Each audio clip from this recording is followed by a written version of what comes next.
Hi friends, எல்லோரும் எப்படி இருக்கீங்க? நல்லா இருப்பீங்க. பேசும் ரங்களிலிருந்து உங்கள் நித்யா ராஜேந்திரன். ஃப்ரெண்ட்ஸ், நம்ம நிறைய விஷயங்கள் பார்த்துட்டே வந்துட்ருக்கோம். இதில் உங்களுக்கு நான் ஒரு விஷயம் எப்போ நடக்கும் அப்படின்னு சொல்லி கேட்டால் ஜோதிடர்கள் ஒரு முறையை வச்சு தான் அதுக்கு பதில் சொல்ல முடியும் அப்படின்னு சொல்லி நான் போன பதிவில் உங்ககிட்ட சொன்னேன் இல்லைங்களா? அந்த முறை என்ன அப்படின்னு சொல்லி நம்ம பார்க்கலாம். ஃப்ரெண்ட்ஸ், இப்போ உங்களுக்கு ஒரு நண்பர் இருக்காருன்னு வச்சுக்கோங்களேன்.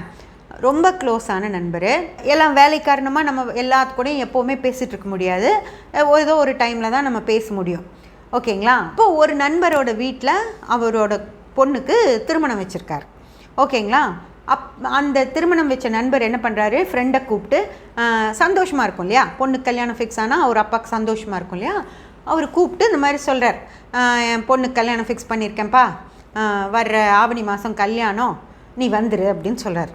அவருக்கு ரொம்ப சந்தோஷம். போதும், இப்படி கூப்பிட்டாலே போதும், அவர் வந்துடுவார். அவருக்கு போய் பத்திரிக்கை வச்சு வாவான்னு கூப்பிடணும், அவங்க வீட்டம்மாவை கூப்பிடணும், அவங்க குழந்தைகளை கூப்பிடணுன்னெல்லாம் அவசியமே இல்லை. ஓகேங்களா? அவ்வளோ ஃப்ரெண்ட்ஸு. ஆனால் ஆவணி மாதம் வந்துருச்சு, அவர் எப்படிங்க வருவார்? ஓகேங்களா? ஆவணி மாதம் கல்யாணம்னு சொல்லியாச்சு. நீங்கள் நாள் சொல்லலை, டேட் சொல்லலை, நேரம் சொல்லலை, எதுவுமே சொல்ல, ஆவணி மாதம் கல்யாணம் அப்படின்னு சொல்லிட்டா அவர் எப்படி வருவார்? ஓகேங்களா? நல்லா யோசிச்சு பாருங்கள். வர முடியுமா? ஆவணி மாதம் கல்யாணம்னா நீங்கள் இப்போது ஒரு ஊர்லேருந்து வராருன்னு வச்சுக்கோங்க. அவர் என்ன பண்ணுவார், ஃபோனை போட்டு எப்போ கல்யாணம் சொன்னியே, டேட் சொல்லு, நாள் சொல்லு, தேதி சொல்லு, நேரம் சொல்லு, நான் ட்ரெயினுக்கு டிக்கெட் போடணும், இல்லை எத்தனை மணிக்கு, இப்போ பக்கத்துலேயே ஊர்னாலும் காலையில் 6 மணிக்கு முகூர்த்தமா, 7 மணிக்கா, 9 மணிக்கா அப்படின்னு சொன்னால் தானே அவர் அந்த நேரத்துக்கு சேர முடியும் இல்லைங்களா? அந்த மாதிரி ஒரு நண்பர் தான். அவங்களுக்கு நேரம் காலம்லாம் சொல்லி கூப்பிடணும்னு இல்லை, ஆவணி மாதம் கல்யாணம்னு சொன்னாலே அவர் வந்துடுவார். ஆனால் ஒரு சேர்றதுக்கும், எந்த இடத்துல இருக்காங்களோ அங்கேருந்து ட்ரெயினில் வரணுமா, ஃப்ளைட்டில் வரணுமா, இல்லை பக்கத்துலேயே இருக்காங்களா, காலையில் கிளம்பணுமா, இல்லை காலையில் 5 மணிக்கே முகூர்த்தம்னா அவங்க நைட்டே கிளம்பி வரணும் இல்லையா, இல்லை 7 மணிக்கு தான் முகூர்த்தம்னா காலையில் கிளம்பி வந்தால் போதும் இல்லையா? அந்த மாதிரி நேரம், அந்த தேதி நேரம் எல்லாம் சொன்னால் தான் சரியான நேரத்துக்கு சேர முடியும். இதே தான் ஒரு ஜாதகத்தில் எப்போங்க எனக்கு குழந்தை பிறக்கும், எனக்கு குழந்தை இல்லை, எனக்கு ஏதாவது குழந்தை ஆகிறதுக்கான வாய்ப்பு இருக்கா, குழந்தை கிடைக்குமா அப்படின்னு கேட்டாங்கன்னா உங்களுக்கு கண்டிப்பாக குழந்தை கிடைக்குங்க அப்படின்னு நம்ம சொல்லிட்டோம்னு வச்சுக்கோங்க. அப்படி தான் இருக்கும் ஜாதகத்தில். குழந்தை கிடைக்கிற மாதிரி குரு நல்லா இருக்குது, 5ஆம் பாவம் சூப்பராக இருக்குதுன்னு வச்சுக்கோங்க, லக்னமும் நல்லா இருக்குது, 9ஆம் பாவம் கடவுள் கொடுப்பினையும் நல்லா இருக்குது, உங்களுக்கு கண்டிப்பாக குழந்தை கிடைக்கும். எப்போ? இந்த கேள்வி கேட்பாங்களா மாட்டாங்களா? எப்படி சொல்லுவீங்க எப்போன்னு சொல்லி? எப்படி சொல்ல முடியும் ஃப்ரெண்ட்ஸ்? ஓகேங்களா? நாங்கள் அந்த முறையெல்லாம் பயன்படுத்துகிறதே இல்லை, அதெல்லாம் எங்களுக்கு தேவையே இல்லை அப்படின்னா எப்போன்னு எப்படி சொல்லுவீங்க இல்லையா? இப்போது ஒரு காலகட்டத்தில் இன்றைக்கி காலையில் வீட்டுக்கு வேலைக்கே ஒரு பொண்ணு வருது. அந்த பொண்ணு ஒரு 12 மணிக்கு உங்கள் வீட்டுக்கு வேலைக்கு வருது. சரிங்களா? அந்த பொண்ணுக்கிட்ட சாப்பிட்டியான்னு கேட்டீங்கன்னு வச்சுக்கோங்க. அந்த பொண்ணு நான் இட்லி சாப்பிட்டேங்க்கா அப்படின்னு சொல்லுது. ஓகேங்களா? அப்போது 2 மணிக்கு வேலையை முடிச்சுட்டு போகிறப்போ நீங்கள் சாப்பிட்டுட்டு போன்னு சொல்வீங்க. ஏன்னு சொல்வீங்கன்னா, இட்லி அப்படின்றது காலை உணவு. ஓகேங்களா? காலையில் இட்லி செஞ்சுருப்பாங்க, சாப்பிட்டு வந்துட்டுனா அந்த பொண்ணு 2 மணிக்கு போகிறப்போ பசிக்கும், அந்த பசியோடு அந்த பொண்ணு அனுப்பக்கூடாதுங்கிறக்காக சாப்பிட்டுட்டு போன்னு சொல்லுவீங்க. இதே நீங்கள் 12 மணிக்கு வீட்டுக்குள்ளே வர்ற பொண்ணு சாப்பாடு சாப்பிட்டேன் அப்படின்னு சொல்லியிருந்ததுன்னா உங்களுக்கு குழப்பமாயிடும். காலையில் சாப்பிட்டாலா, இல்லை 12 மணிக்கு வர்றப்போ மதியம் சாப்பிட்டுட்டு வந்தாளா அப்படின்னு கேட்டுட்டு 2 மணிக்கு போகிறப்ப சாப்பிட்டுட்டு போறியா அப்படின்னு கேட்பாங்க. ஏன்னா சாப்பாடு சாப்பிட்டேன்னு சொன்னால, அப்போ மதியமாக இருந்தால் அவள் சாப்பிட முடியாதுல்ல, அதனால் ஒரு வார்த்தைக்கு சாப்பிட்டுட்டு போமா, சாப்பாடு சாப்பிட்றியா அப்படின்னு கேட்பாங்க. புரிஞ்சுதா? ஆனால் இட்லி சாப்பிட்டேன்னு சொன்னால் கண்டிப்பாக சாப்பிட்டு போ அப்படின்னு ஒரு போட்டு கூட கொடுத்துருவாங்க. அந்த மாதிரி அந்த கால நேரத்தை குறிக்கக்கூடியது தான் அந்த உணவுடைய இது. இட்லி அப்படின்னா அவங்க மதியத்துக்கு செய்ய மாட்டாங்க, காலையிலத்துக்கு தான் செய்வாங்க. சாப்பாடு அப்படிங்கிறது ஒரு கூட்டு பொரியலோடு சாப்பிட்ற சாப்பாடு, அது மதியத்துடையது அப்படின்னு சொல்லி, இது காலைக்கு, இது மதியத்துக்கு, இது இரவுக்கு, இது ஸ்நாக்ஸு அப்படின்னு சொல்லி சில விஷயங்கள் நமக்கு நேரத்தை குறிப்பிட்டு சொல்லும். அது மாதிரி தசா புத்திகள் அப்படிங்கிறது, இது தசை, இந்த கிரகம் நடத்தும் தசை, இந்த கிரகம் நடத்தும் புத்தி, இந்த கிரகம் நடத்தும் அந்தரம், இந்த அந்தர நேரத்தில் உனக்கு இந்த விஷயம் நடக்கும். ஓகேங்களா? இப்போ தசை புத்தி மேட்சாக இல்லைன்னா கூட அந்தரம் உனக்கு சாதகமாக வருது, அந்த நேரத்தில் இந்த விஷயம் நடக்கும் அப்படின்னு சொல்கிறதுக்கு தசா புத்திகள் இல்லை அப்படின்னா வேறு எதை வச்சு சொல்லவே முடியாது. ஓகேங்களா? ஆனால் நாங்கள் அதை எடுக்கிறதில்லை அப்படின்னு சொன்னால் எதை வச்சு சொல்வீங்க அப்படின்னு எனக்கு தெரியல. பரவாயில்ல, அதை பற்றி எனக்கு ஒரு பிரச்சனையும் இல்லை. அது உங்கள் பிரச்சனை, உங்கள் ஜோதிட முறை, அதை நீங்கள் எப்படி வேணாலும் சொல்லிக்கோங்க. அதை பற்றி எனக்கு பிரச்சனை இல்லை. ஆனால் என்னோடய சப்ஸ்கிரைபர்ஸ்க்கு, என்ன ஃபாலோ பண்ணுறவங்களுக்கு, என்னுடைய கிளையண்ட்ஸுக்கு நான் சொல்கிற விஷயங்கள் என்ன அப்படின்னு சொல்லி பார்த்தீங்கன்னா, தசா புத்திகள் அப்படிங்கிற ஒரு விஷயந்தான் நம் வாழ்க்கையவே தீர்மானிக்கும் ஃப்ரெண்ட்ஸ். ஓகேங்களா? இப்போது உங்களுக்கு குரு நல்லா இருக்கார், குரு தசை நடந்துட்டுருக்கு அப்படின்னா அந்த தசை மிக சிறப்பாக இருக்கும். அந்த தசையில் வரக்கூடிய வேறு புத்திகள் இந்த குருவை டாமினேட் பண்ணுற மாதிரி இருந்துச்சு அப்படின்னா தான் அந்த குரு பாதிக்கப்பட்டு அந்த கிரகம் செயல்படும். ஓகேங்களா? அந்த புத்தி, அதுவும் அந்த புத்தி நேரங்களில் மட்டும்தான். பெரிய புத்திகளாக இருந்தது அப்படின்னா 3 வருஷம், சின்ன புத்திகளாக இருந்தது அப்படின்னா 1 வருஷம் 1.5 வருஷத்தில் அந்த புத்திகள் அந்த தசையை டாமினேட் பண்ணுது அப்படின்னா தான் அங்கே அந்த தசை நடத்துகிற கிரகம் பெசாமல் இருக்கும், அந்த புத்தி நடத்துகிற கிரகங்கள் வேலை செய்யும். ஆனால் இந்த புத்தி நடத்துகிற கிரகத்தை தசை நடத்துகிற கிரகம் டாமினேட் பண்ணுது அப்படின்னா அப்போது தசை நடத்துகிற கிரகம் தான் வேலை செய்யும், புத்தி நடத்துகிற கிரகம் பெசாமல் இருந்துக்கும்.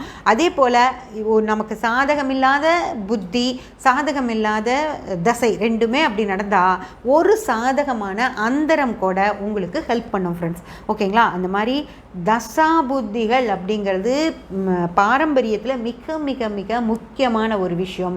அந்த முக்கியமான விஷயத்தை அதே முக்கியத்துவத்தோடு எடுத்துகிட்டு வந்திருக்கு கேபி.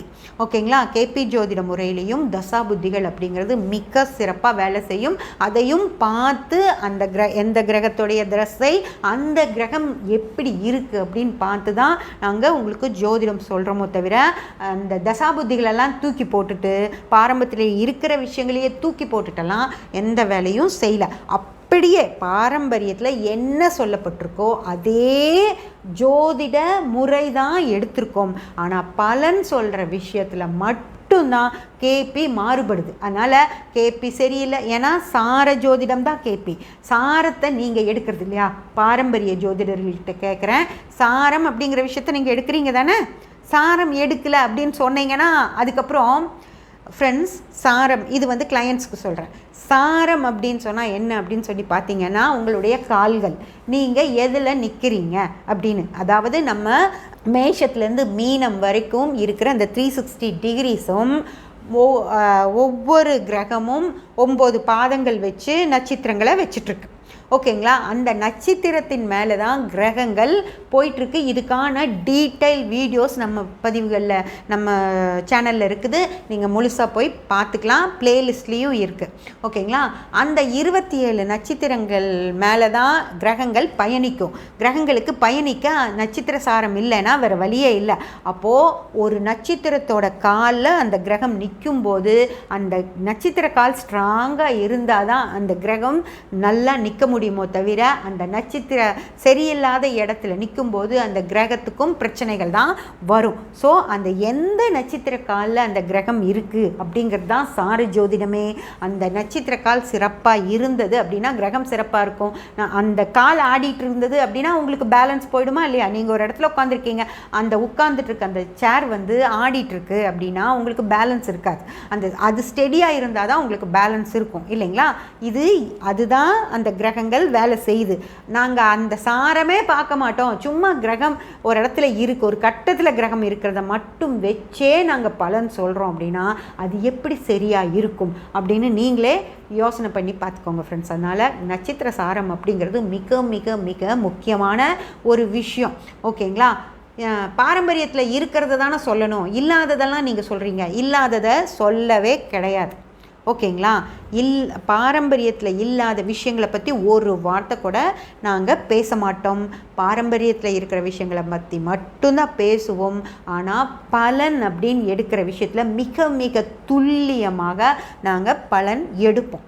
ஓகேங்களா? அந்த பலன் எடுக்கிற விஷயத்தை தான் நாங்கள் எங்கள் கிளையண்ட்ஸுக்கும் மிக சிறப்பான பலனை சொல்கிறோம். அந்த மாதிரி கிளையண்ட்ஸை ஃப்ரெண்ட்ஸ், எனக்காக என் கிளையண்ட்ஸு என்கிட்ட ஜாதகம் பார்த்தவங்க நீங்கள் இந்த வீடியோ பார்த்துக்கிட்டு இருந்தீங்க அப்படின்னா உங்களுக்கு நான் எவ்வளோ துல்லியமாக சொன்னேன் அப்படிங்கிறதையும் கமெண்ட் பண்ணுங்கள்.